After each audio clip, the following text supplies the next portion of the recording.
Good morning, everybody. Good morning. How's everybody doing? I'm so happy to be back in Vancouver. It's been a while. All right. First off, thanks so much to VRIC and Jay for inviting me to present. I've actually been to this conference many times, but this is the first time I've presented here at VRIC, so I'm honored.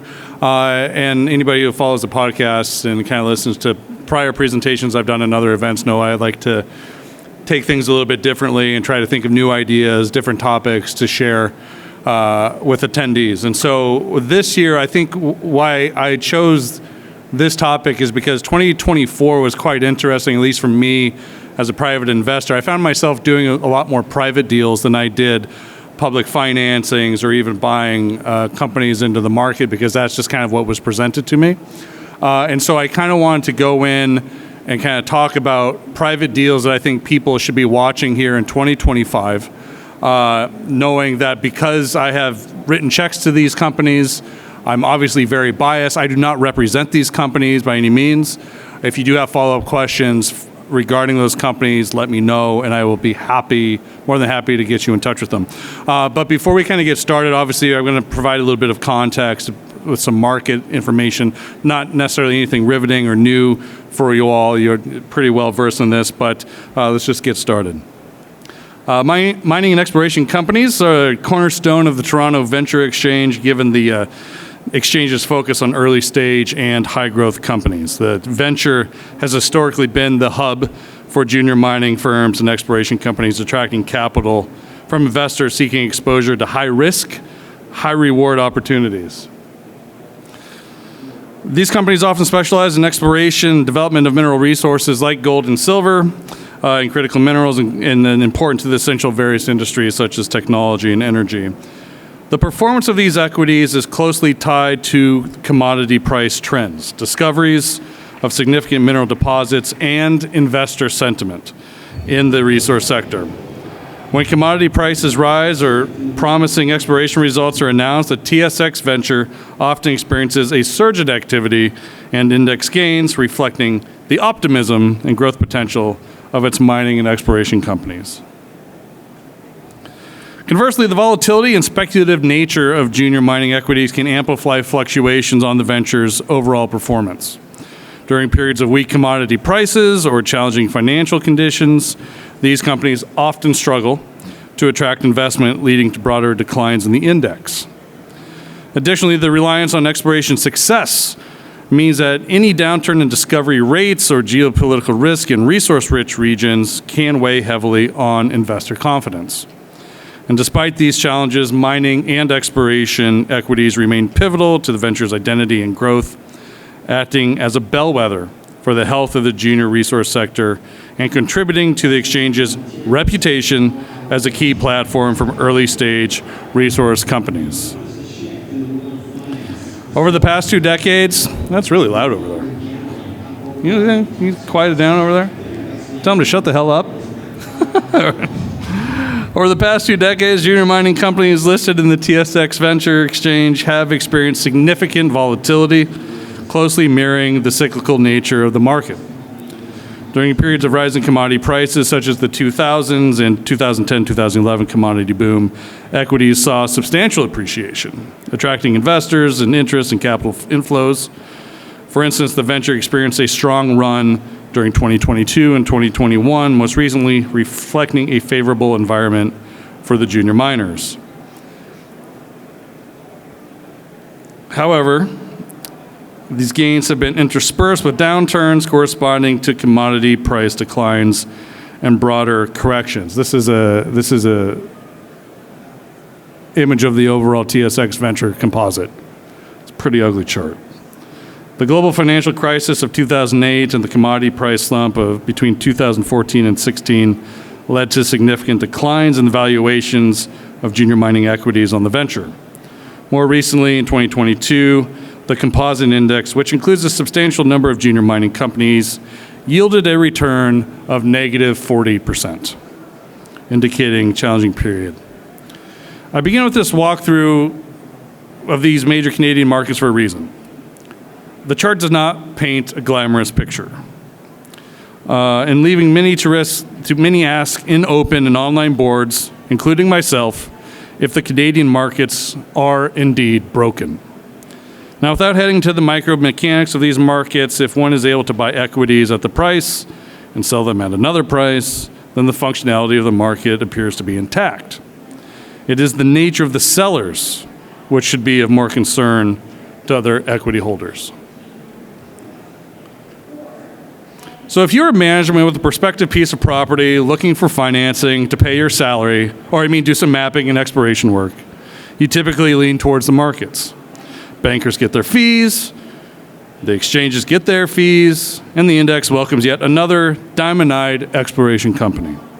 And with the public offering, companies receive better access to capital through those public markets, increased visibility, liquidity, and market awareness.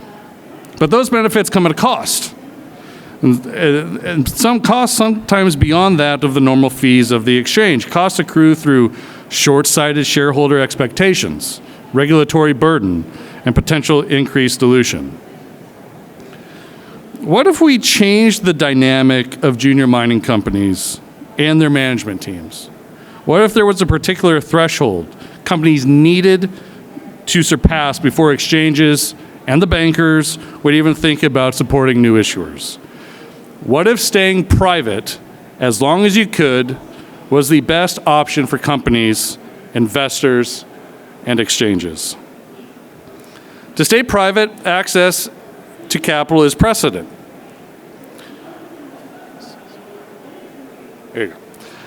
But for those private companies which do have the toolkit, they also have more control and flexibility in their own market to focus on long-term goals of the work rather than the short-term dynamics of the public market.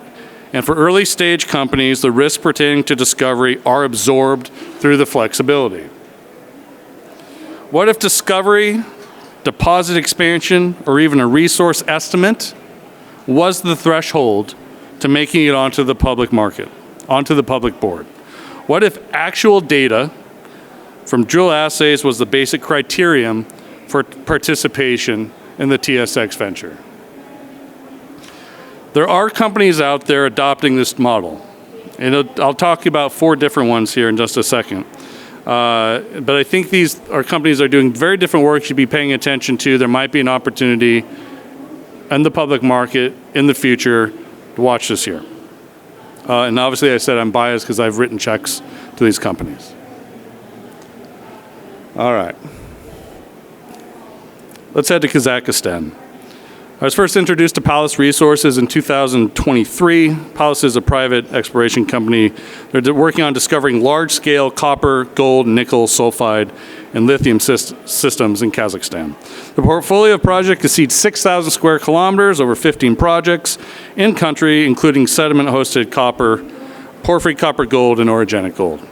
The company focuses on highly prolific yet underexplored terrains.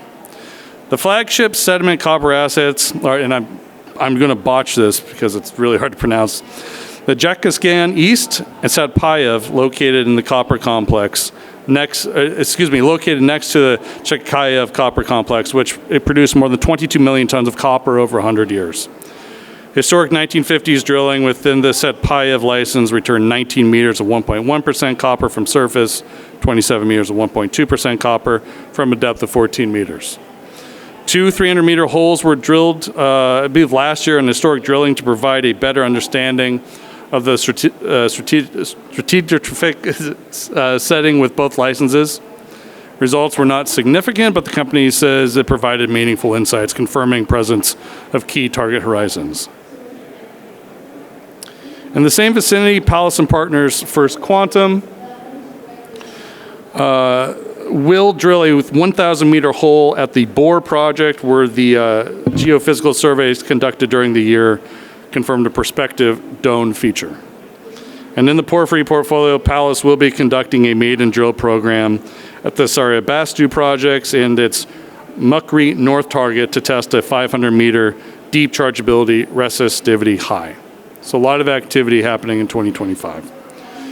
Last year, Pallas Resources was selected to participate in the BHP Explore program, an initiative by BHP to support early-stage mineral exploration companies targeting critical resources. In addition, the company has also spun out its lithium and nickel assets into separate entities. A lot of value added here by this company, with a lot of exploration upside to be had if they can make a meaningful discovery. But obviously what I like about Pallas is the ability to manage their exploration capital as a private company while also maintaining a massive portfolio of prospective projects. Although the big discovery has not happened yet, this year is set up nicely to perhaps be the time when it does. Pallas arguably knows better about the geology of the former Soviet country than the Kazakhs do. I would make that argument. So the company is looking to have that bona fide discovery before going public in the markets. That will succeed any market going forward, and it belongs. If they can make the discovery before they go public, they want to show something that any investor will know this belongs in your portfolio. This is a recent find of mine here in the last couple months, actually. Vicuna Gold and Copper. They've done a deal. They will be listed here pretty shortly, it sounds like, soon to be named Goldheart Copper. The Maricunga Belt and the Vicuna Copper Belt have become well-known jurisdictions for explorers and investors. To the north, you have the, To the north, you have the Norte Abierto project AV with Newmont and Barrick with proven and probable reserves of just a little bit, 23.2 million ounces of gold and 5.8 billion pounds of copper. To the south, you have the Caserones copper and molybdenum mine with Lundin Mining with 811 million tons of sulfide minerals available. And sandwiched in between these giants are swaths of licenses personally staked or held by the very geologists who made the surrounding massive discoveries. Unlike the vast majority of exploration and development companies, what Vicuna has avoided is the standard option model in order to avoid minimum payments and liabilities. Instead, what they've done is they sought to actually partner with the original landowners via equitable share-based deals. Those partners include Enrique Viteri, who is now a director and is credited with the first exploring the big project region, including Norte Abierto. Enrique brought Toro and Talita to the Vicuna portfolio, which he staked for his own family holding company. Those projects saw trench results of 4% copper and 50 grams per ton gold at Talita alone. Company co-founder and chairman emeritus of Vicuna, Professor Jose Frutos, he personally staked Escondida, which is now the largest copper mine in the world. He also led the discovery of Cerro Casale, which was acquired by Kinross for $3.5 billion. Professor Frutos brought the Cachitos property to the company, which sits adjacent to Norte Abierto. So Vicuna has completed a combination agreement to begin trading on the venture. That should happen here in the next couple of weeks. As they are finalizing this, there are boots on the ground mobilizing drill rigs. I would expect, I would hope, and I would push management to make sure that drilling happens before the public listing.